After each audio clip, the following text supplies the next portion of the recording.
माझे सर्व शिक्षक बंधू भगिनी आणि माझे विद्यार्थी मैत्रिणी, एका शिक्षकाची संपत्ती काय असते? घर नाही, शेती नाही, फ्लॅट नाही, तर विद्यार्थी ही त्याची संपत्ती असते. आणि माझी संपत्ती कोण आहे? तर सुरेश हिवाळे सारखे जे विद्यार्थी आहेत ही माझी संपत्ती. मी जर माझ्या आयुष्यात काही कमावलं असेल तर असे विद्यार्थी. तर संविधान दिन आहे, संविधानावर बोलण्यासारखं पुष्कळ आहे. फक्त 2 गोष्टी मी बोलणार. जगातला पहिला देश आहे भारत की ज्या दिवशी पुरुषांच्या बरोबर स्त्रियांना समान दर्जा दिला आणि मत देण्याचा अधिकार दिला. पहिला देश. ब्रिटन, ज्याला लोकशाहीची जननी म्हणतात, तिथं सुद्धा पुरुषांना मतदानाचा अधिकार पहिल्यांदा होता, स्त्रियांना नव्हता. 1948 पर्यंत चार्टिस्टांची चळवळ झाली आणि त्यानंतर स्त्रियांना मतदानाचा अधिकार मिळाला. परंतु डॉक्टर बाबासाहेब आंबेडकर यांनी जी घटना केली, या घटनेनं पुरुषांच्या बरोबर स्त्रियांना सुद्धा समतेचा अधिकार दिला. ही जगातली एकमेव गोष्ट आहे, ही आपण सगळ्यांनी लक्षात घेतली पाहिजे.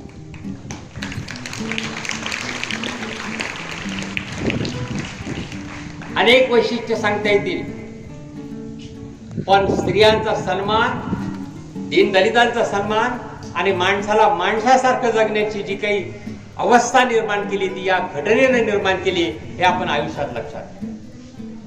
हे वर्ष संविधान वर्ष आहे. या निमित्तानं अनेक व्याख्यानं होतील. तर एंट्री जिथं होते कॉलेजमध्ये आपली, तुमची, आमची, तिथं जगातल्या फक्त आपल्याच घटनेत जी गोष्ट आहे ती लिहिलेली आहे.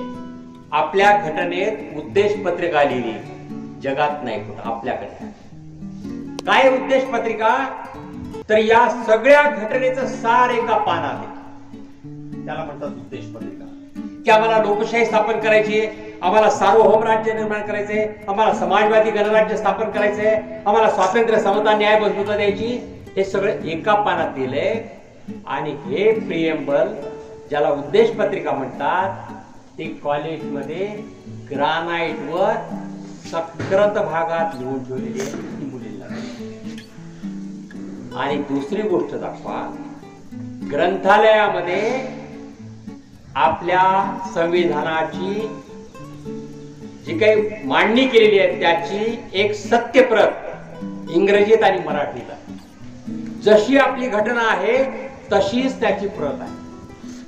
तर या 2 गोष्टी, हिंदीतल्या आणि इंग्रजीतली प्रत आहे, ती माझ्या विद्यार्थिनींना दाखवा.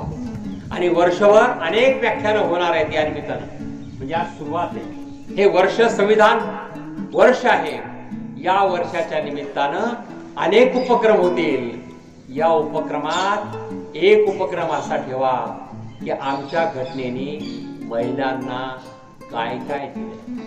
मार्गदर्शक तत्वामध्ये जी कल्याणकारी राज्याची संकल्पना सांगितली आहे की या देशानं लोकांचं कल्याण केलं पाहिजे, माणसाला माणूस म्हणून जगता आलं पाहिजे, या सगळ्या तरतुदी मुलींना सांगा. मूळ घटना आपण जेव्हा लिहिली तेव्हा आपण फक्त हक्क दिले. आपल्या लक्षात असं आलं की आपण लोकांना हक्क शिकवले, पण लोकांना कर्तव्य शिकवले. आणि मग आपण एक घटना दुरुस्ती केली आणि मग आपण आपली कर्तव्य टाकली. तर मॅडम, आपले कर्तव्य कोणते आहेत हेही मुलींना एकदा समजावून सांगा. आपल्या घटनेनं आपल्याला हक्क जसे दिले तसे कर्तव्य सुद्धा दिले. ती कोणती कर्तव्य पार पाडायची आहेत ते सुद्धा एकदा अभ्यासा. त्यामुळं आज अशी शपथ घ्या की या वर्षभरामध्ये मला माझ्या संविधानानं काय दिलं आहे आणि मला काय करायचं आहे, आयुष्यात काय करायचं आहे. कारण ही सुरुवात आहे तुमची. तुम्हाला आयुष्याच्या शेवटपर्यंत या संविधानाची साथ लाभणार आहे. त्यामुळे या संविधानानं मला काय दिलं हे आजपासून समजावून घ्या, म्हणजे भावी आयुष्यात तुम्ही एक चांगले नागरिक व्हाल अशी मी अपेक्षा व्यक्त करतो आणि थांबतो. धन्यवाद सर. विद्यार्थी मैत्रिणींनो, संविधानाने आपल्याला हक्क दिले, परंतु कर्तव्याची जाणीव देखील आपल्याला संविधानाने करून दिलेली आहे. संविधानाने अतिशय महत्त्वाचं मूल्य आपल्याला दिलंय आणि ते म्हणजे स्वातंत्र्य.